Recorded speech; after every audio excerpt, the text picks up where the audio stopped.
Hello friends, welcome to home food recipes. આજે આપણે બનાવીશું દાળ ચોખા પલાળ્યા વગર એકદમ ઓછા સમયમાં ફક્ત એક જ ચમચી તેલનો યુઝ કરીને ઇન્સ્ટન્ટ ઢોકળા, જેને આજે આપણે મેથી ફ્લેવરમાં બનાવીશું. તમે જોઈ જ શકો છો કે આ ઢોકળા કેટલા જાળીદાર અને સોફ્ટ બન્યા છે. આ ઢોકળા ખાઈને બિલકુલ પણ કોઈને વિશ્વાસ નહીં થાય કે આ દાળ ચોખા પલાળ્યા વગર ઇન્સ્ટન્ટ બનાવ્યા છે. આ ઢોકળાને તમે ગ્રીન ચટણી સાથે કે પછી ચા સાથે ખાઈ શકો છો કે એમનેમ પણ એને ખાઈ શકો છો. ખાવામાં એ એકદમ ટેસ્ટી લાગે છે. તો ચલો એને બનાવવાનું શરૂ કરીએ. સૌથી પહેલાં આપણે ઢોકળાનું ખીરું બનાવીશું. તો એ માટે એક બાઉલમાં આપણે 200 ml વાળા કપથી માપીને 1 કપ અને એની ઉપર 1/4 કપ એટલે કે સવા કપ જેટલો બારીક રવો ઉમેર્યો છે. હવે એની અંદર આપણે 1/3 કપ જેટલો બેસન ઉમેરીશું. બેસનથી ઢોકળાનો સ્વાદ તો સારો આવશે જ અને સાથે રૂ જેવા પોચા પણ બનશે. હવે એની અંદર આપણે અડધો કપ જેટલું ખાટું દહીં ઉમેરીશું.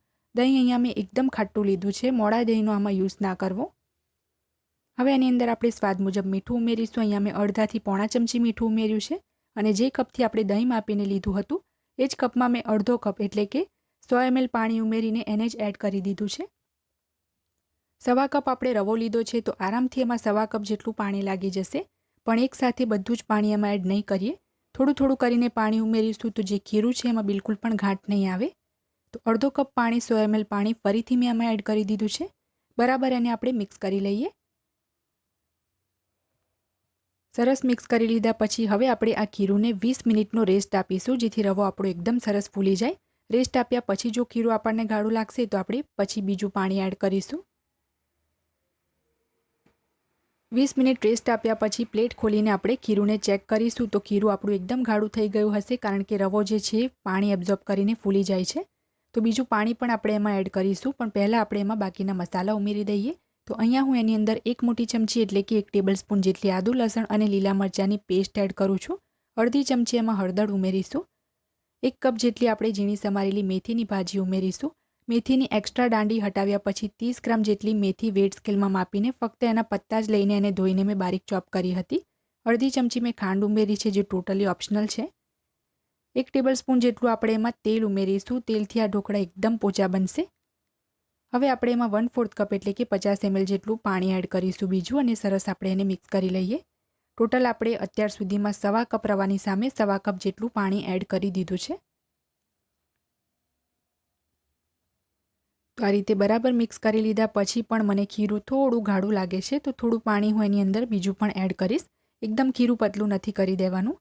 તો બસ આમાં હું 1 ટેબલસ્પૂન જેટલું જ પાણી બીજું એડ કરું છું. એકદમ પતલું રની ખીરું નથી બનાવી દેવાનું, નહીં તો ઢોકળા જે છે બરાબર ફૂલશે નહીં અને ફ્લેટ બનશે. અને એકદમ ગાઢું પણ નથી રાખવાનું. તો આ રીતે મીડિયમ કન્સિસ્ટન્સી રાખીશું. હવે અહીંયા જે પ્લેટમાં ઢોકળા બનાવવાના છે એ પ્લેટને આપણે સરસ બધી જ બાજુથી તેલ લગાવીને ગ્રીસ કરી લઈએ, જેથી ઢોકળા આપણા બન્યા પછી ચોંટી ના જાય. સ્ટીમરમાં પાણી પણ મેં ઉકળવા માટે મીડિયમ ફ્લેમ પર મૂકી દીધું છે. હવે છેલ્લે આપણે જે ઢોકળાનું ખીરું બનાવ્યું હતું એમાં 1/4 ટીસ્પૂન એટલે કે 5 ચમચી જેટલો બેકિંગ સોડા ઉમેરીશું. જે ખાવાનો સોડા આવે છે એ ઉમેર્યો છે. જો તમારે આની જગ્યાએ ઈનો ઉમેરવો હોય તો બ્લુ કલરનું જે રેગ્યુલર ઈનોનું પેકેટ આવે છે એ આખું પેકેટ ઉમેરી દેવાનું છે. હવે પ્લેટની અંદર આપણે ફક્ત અડધું જ ખીરું એડ કરીશું, અને અડધું ખીરું બીજી એક પ્લેટ મેં તેલથી ગ્રીસ કરી છે એની અંદર હું એડ કરીશ, કારણ કે મને થોડા ઢોકળા પતલા પસંદ છે, એટલે હું 2 પ્લેટમાં એને ફેલાવીશ. તો સરસ આ રીતે એને ઇવનલી આપણે પ્લેટમાં ફેલાવી દઈએ. અને હવે એની ઉપર આપણે થોડા ચીલી ફ્લેક્સ આ રીતે ભભરાવી દઈશું. જો તમે નાના બાળકો માટે આ ઢોકળા બનાવતા હોય તો ચીલી ફ્લેક્સની જગ્યાએ તમારે કાશ્મીરી લાલ મરચું પાવડર સ્પ્રિંકલ કરવું. સ્ટીમરની અંદર પાણીની સાથે મેં અડધા નંગ લીંબુનો ટુકડો પણ એડ કરી દીધો હતો, જેથી વાસણ સફેદ ના થઈ જાય. હવે એની અંદર આપણે બંને ઢોકળાવાળી પ્લેટ મૂકી દઈશું અને ઢાંકીને 15 થી 20 મિનિટ માટે મીડિયમ ફ્લેમ ઉપર આપણે એને સ્ટીમ થવા દઈશું. 15 થી 20 મિનિટ પછી ઢાંકણ ખોલીને આપણે ઢોકળાને ચપ્પુથી ચેક કરી લઈએ કે સ્ટીમ થયા છે કે નહીં. તો તમે જોઈ શકો છો ચપ્પુ અહીંયા એકદમ ક્લીન બહાર આવે છે, મતલબ કે ઢોકળા આપણા સરસ સ્ટીમ થઈ ગયા છે.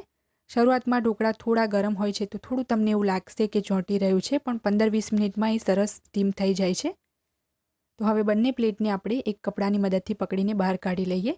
બીજી પ્લેટના ઢોકળા પણ તમે જોઈ શકો છો સરસ સ્ટીમ થઈ ગયા છે. તો જ્યારે આપણા ઢોકળા ગરમ હોય ત્યારે જ આપણે આ રીતે એના ઉપર સિંગ તેલ લગાવી દઈએ, જેથી ઢોકળા આપણા ખાવામાં એકદમ સોફ્ટ રહે. તમારે જો વઘાર રાઈ જીરુંનો કરીને એડ કરવો હોય તો તમે એ રીતે વઘાર પણ એડ કરી શકો છો. અહીંયા મેં આ રીતે બસ એના પર ગરમ પર તેલ લગાવ્યું છે.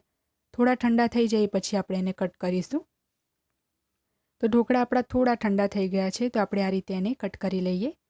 અહીંયા હું એને થોડા ટ્રાયેંગલ જેવા શેપમાં કટ કરું છું. તમે એને સ્ક્વેર પીસીસમાં પણ કટ કરી શકો છો.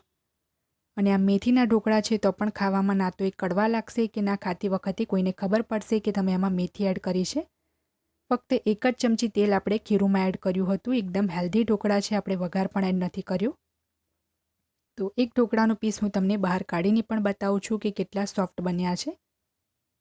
એકદમ સોફ્ટ અને જાળીદાર ઢોકળા બન્યા છે, સાથે જ એકદમ સ્પોન્જી પણ બન્યા છે. તો આ ઢોકળાને તમે ગ્રીન ચટણી સાથે ખાઈ શકો છો, એમને પણ ખાઈ શકો છો.